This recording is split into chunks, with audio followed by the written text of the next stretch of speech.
Hello friends, मैं हरिनारायण साहू गुरु IAS online class के platform पर आप सभी का स्वागत करता हूं। और आज हम बात कर रहे हैं भारतीय संविधान में एक नए टॉपिक की राज्यों का पुनर्गठन। इससे पहले मैंने देशी रियासतों का एकीकरण का वीडियो भी अपलोड किया है, वो आप देख सकते हैं। और उसके पहले मैंने भारतीय संविधान का भाग 1 समझाया है और भारतीय संविधान के भाग 1 में मैंने आर्टिकल 1, आर्टिकल 2 और आर्टिकल 3 पढ़ाए हैं। अगर उससे पहले आप वो वीडियो जरूर देख लें। हालांकि अगर वह वीडियो नहीं देखा तो भी आपको यह वीडियो समझ में पूरा आने वाला है। राज्यों का पुनर्गठन बहुत ही आसान और सरल भाषा में, आप निश्चिंत रहिए, आपको समझ आना मेरी जिम्मेदारी है। बस आपको यह वीडियो पूरे अंत तक देखना है और यह पूरा क्लियर हो जाएगा कि भारत में किस प्रकार से राज्यों का पुनर्गठन होता है, क्या कॉन्सेप्ट लगते हैं, किसको यह पावर है। क्लियर है? चलिए बात करते हैं। तो राज्यों को पुनर्गठन, सबसे पहला जो वर्ड आया यहाँ पर पुनर्गठन क्या होता है या राज्यों का गठन जो वर्ड आया, तो देखिए जब भारत आजाद हुआ था 15 अगस्त सन 1947 को आजाद हुआ था। और उस आजादी के बाद हमारी अंतरिम सरकार का अर्थ होता है बिना चुनी हुई सरकार, जो कि संविधान सभा थी, वह 2 कार्य करती थी। एक तो संविधान का निर्माण, तो वह संविधान सभा कहलाती थी, और दूसरा भारत की शासन व्यवस्था चलाती थी, तो उसे भारत की अंतरिम सरकार कहते थे, अंतरिम सरकार कहा जाता था। क्लियर है? तो जब भारतीय संविधान बनकर तैयार हुआ और वह लागू हुआ 1950 में, तो 1950 में भारतीय संविधान में क्या प्रावधान किया गया? भारतीय संघ को 4 भागों में बांटा गया। भारतीय संघ के जो राज्य थे उसको 4 भागों में बांटा गया, और वह बांटना या डिवीजन था वह अस्थायी था। किस किस में? एक था पार्ट ए में, पार्ट बी में, पार्ट सी में और पार्ट डी में। अब देखिए किस में कौन से राज्य रखे गए थे, ये हम देख लेते हैं। देखो, ब्रिटिश भारत में गवर्नर का शासन जिन राज्यों में चलता था वो उन्होंने पार्ट ए में रखे। फिर से समझाता हूं मैं। भारत में ऐसे राज्य क्षेत्र, ऐसे जो राज्य थे अलग अलग उस टाइम पे, जिनमें ब्रिटिश शासन था, पूर्णतः ब्रिटिश गवर्नमेंट का शासन था, उसके अंतर्गत आने वाले राज्यों को पार्ट ए में रखा गया था। इसमें कुल 9 राज्य आते थे। फिर उन्होंने पार्ट बी में रखा, जिसमें शाही शासन मतलब राजाओं का शासन हुआ करता था, और राजाओं के साथ साथ वहां पर विधानमंडल का भी गठन किया गया था। वहां पर एक सरकार बनाई गई थी, चुनाव होते थे, तो ये दोनों चीज चलती थी। राजा भी होते थे, राजाओं का अलग कार्य होता था, वहां के विकास के लिए वहां विधानमंडल का भी गठन किया गया था, राज्य का भी गठन। तो उनको रखा गया पार्ट बी में। फिर पार्ट सी में, जहां पे ब्रिटिश भारत के मुख्य आयुक्त का शासन था, या कुछ जगह शाही शासन था। देखिए मैं समझा रहा हूं। जैसे मुख्य आयुक्त का अर्थ होता है चीफ कमिश्नरी, एक कमिश्नरी शासन होता है, पूरा का पूरा वो क्षेत्र होता है, उसका ओवरऑल जो प्रशासन देखता है वो कमिश्नर देखता है, उसे चीफ कमिश्नर कहा जाता था। जैसे मुंबई या कोलकाता के क्षेत्र में कुछ थे, तो ये चीफ कमिश्नरी शासन था। और कुछ जगह शाही शासन मतलब राजाओं के रजवाड़े हुआ करते थे, जैसे आप यहाँ पर बघेलखंड वगैरह देख सकते हैं। तो वो इसके अंतर्गत कुल 10 राज्य आते थे। और एक पार्ट डी रखा गया था, जिसे कहा गया था अंडमान और निकोबार द्वीप समूह बस रखा गया था इसमें, और एक ही राज्य बस था पार्ट डी। ऐसे हमारे 4 पार्टों में 1950 में जब संविधान बनकर तैयार हुआ, उसमें राज्यों को 4 भागों में विभक्त किया गया था। अब यहाँ पर एक कहानी और सुनने लायक है कि जैसे ही भारत आजाद हुआ उसके बाद से ही, विशेषकर कहाँ पर, साउथ इंडिया में, भाषा के आधार पर, देश आजाद होने के बाद ही भाषा के आधार पर राज्यों के पुनर्गठन की मांग उठने लगी थी कि जैसे कोई तेलुगु भाषी है तो उसे एक अलग राज्य बना दिया जाए, कोई बंगला भाषी है तो उसे अलग राज्य बना दिया जाए। मतलब मांग ऐसी उठ रही थी जनता की, या कुछ छोटी मोटी या क्षेत्रीय पार्टियों की तरफ से, या बड़ी पार्टियां भी उसमें शामिल थी, कि भाषा के आधार पर राज्यों को गठन कर दिया जाए और राज्य बना दिए जाए। क्लियर है? तब ये मांग उठ रही थी, तो एक 1948 में कब? जून 1948 में, यह है जून 1948 में एक एस के धर एक व्यक्ति थे, उनकी अध्यक्षता में एक आयोग गठित कर दिया गया। देखिए क्या होता है, जो अध्यक्ष होता है उसी के नाम से उस आयोग का नाम भी जाना जाता है, अधिकतर उस नाम से भी। तो एस के धर आयोग एक गठित कर दिया गया कि ये आयोग इस पर चर्चा करेगा, विचार करेगा और रिपोर्ट सरकार को देगा कि क्या राज्यों का पुनर्गठन भाषा के आधार पर या कैसे किया जाना।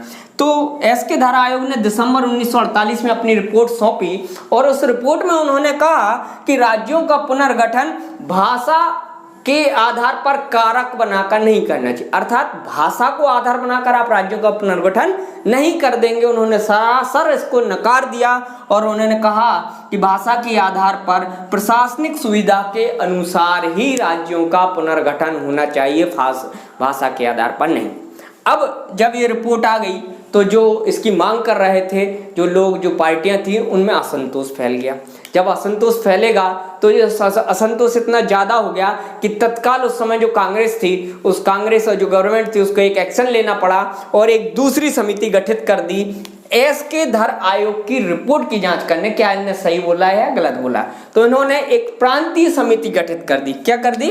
एक प्रांतीय समिति गठित कर दी दिसंबर 1948 में ही। जैसे ही इनकी रिपोर्ट आई थी एस के धर जी की, वैसे ही उन्होंने एक क्या कर दिया, प्रांतीय समिति गठित कर दी, क्योंकि लोगों का गुस्सा ठंडा हो सके। और उस समिति को JVP कमेटी भी कहते थे। J for Jawaharlal Nehru, V for Vallabh भाई पटेल, P फॉर पट्टाभी सीतारमैया, 3 लोग इसमें शामिल थे। पट्टाभी सीतारमैया मध्य प्रदेश के थे, कौन थे ये आप कमेंट सेक्शन में करके जरूर बताइए कि पट्टाभी सीतारमैया का मध्य प्रदेश से क्या ताल्लुक था। ठीक है, तो इस प्रांतीय समिति ने एक बात कही कि राज्यों के पुनर्गठन में भाषा एक आधार हो सकती है, लेकिन भाषा ही आधार पर राज्यों का पुनर्गठन इन्होंने मना कर दिया।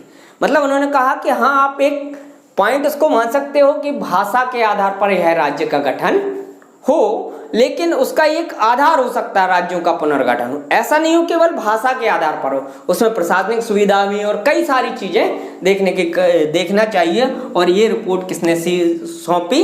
JVP कमेटी ने सौंपी। अब होना क्या था इसके बाद? वही कि जो लोग भाषा के आधार पर राज्यों के पुनर्गठन की मांग कर रहे थे वह और तेज हो जाएगी। और कुछ दिन और ये मांग चलती रही, सरकार ने कुछ दिन नहीं सुना। फिर अगली घटना आई 1953 की। क्या घटना है आप इतना नोट डाउन कर लीजिए और मैं वो भी बताता हूँ। तो JVP कमेटी ने जब यह सिफारिश कर दी कि भाषा के आधार पर राज्यों का पुनर्गठन सही नहीं है, एक आधार हो सकता है, तब उसके बाद बहुत ज़्यादा मांग उठने लगी भाषा के आधार पर पुनर्गठन की। और एक जगह ऐसी थी जो 1953 में घटना घटी, मद्रास राज्य से, मद्रास एक राज्य हुआ करता था, आज एक शहर है, पूरा साउथ का जो क्षेत्र था उसे मद्रास कहा जाता था, जिसमें आंध्र प्रदेश भी शामिल था।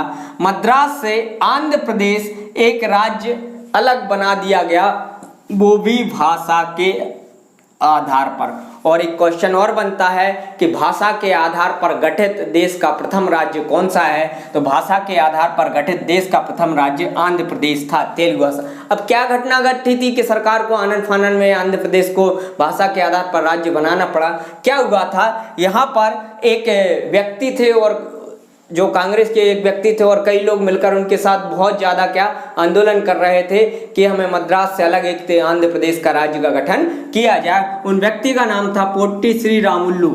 इन्होंने क्या किया, इन्होंने 56 दिन का आमरण अनशन किया और उस आमरण अनशन में इनकी मृत्यु हो गई। और जो आंदोलन था बहुत ही तेज हो गया और बहुत ही आगजनी होने लगी और हिंसा होने लगी। इस हिंसात्मक को रोकने के लिए सरकार को आनन फानन में आंध्र प्रदेश का गठन करना पड़ा। इसके साथ आंध्र प्रदेश का गठन तो हो गया और सरकार को यह भी मालूम था कि अदर जगहों से भी राज्यों के पुनर्गठन की मांग उठ रही है। तो सरकार ने फजल अली आयोग की अध्यक्षता में, यह एक 3 सदस्यीय था, कितना था, 3 सदस्यीय एक आयोग था, फजल अली आयोग का गठन किया, जिसमें एक व्यक्ति KM पणिकर और हृदयनाथ कुंद्रू 2 अलग सदस्य थे। यह गठित किया 1953 में, ये आपसे पूछा जाता है, और इसकी रिपोर्ट आई 1955 में। इसके अध्यक्ष थे फजल अली। मैंने पहले ही बताया है कि व्यक्ति के जो मुखिया होते हैं, जो अध्यक्ष होते हैं, उनके नाम से भी आयोग का नाम जाना जाता है। और इस आयोग ने एक अपनी रिपोर्ट सौंपी और सिफारिश की। सिफारिश में बहुत सारे पॉइंट्स हैं जो हमें याद रखने, उसका ये पॉइंट, तो उन्होंने 16 राज्य और 3 केंद्र शासित की सिफारिश की थी, लेकिन भारत सरकार ने इनमें मामूली परिवर्तन करके इनकी रिपोर्ट को लागू किया और उन्होंने 14 राज्य और 6 केंद्र शासित प्रदेश बनाए। और इस प्रकार से इसको लागू करने के लिए मैंने जो से पहले वाला वीडियो उसमें मैंने बताया है, जिसमें आर्टिकल 3 समझाया है कि जब भी कोई नया राज्य बनता है तो उसकी पावर नए राज्य को बनाने, उसका नाम परिवर्तित करने या उसकी सीमाओं में परिवर्तित करने, इस सब की पावर किसके पास होती है? संसद के पास। तब पहली चीज, इसमें संविधान में 7वां संविधान संशोधन किया गया और एक बिल पेश किया गया, एक एक्ट पेश किया गया, जो राज्य पुनर्गठन अधिनियम लागू किया गया, जिसके अंतर्गत कुल 14 राज्य और 6 केंद्र शासित प्रदेश बनाए गए, जिसमें हमारा मध्य प्रदेश भी शामिल था। तो इस प्रकार से 14 राज्य और केंद्र शासित बनकर तैयार हुए 1956 तक। अब 1956 के बाद भी, जैसा कि आर्टिकल 3 में दिया गया है, उसके आधार पर समय समय पर विभिन्न राज्य बनाए जाते गए।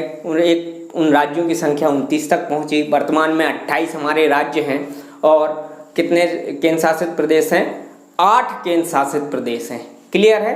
कुछ लोग कंफ्यूज होंगे, 9 केंद्र शासित प्रदेश हैं। तो अगर कुछ कंफ्यूज हैं तो जरूर सर्च करके कमेंट बॉक्स में करिए कि कौन सा कम हुआ है, किसके साथ किस केंद्र शासित प्रदेश को मिलाया गया है। इसे आप कमेंट बॉक्स में कमेंट करके जरूर बताइएगा।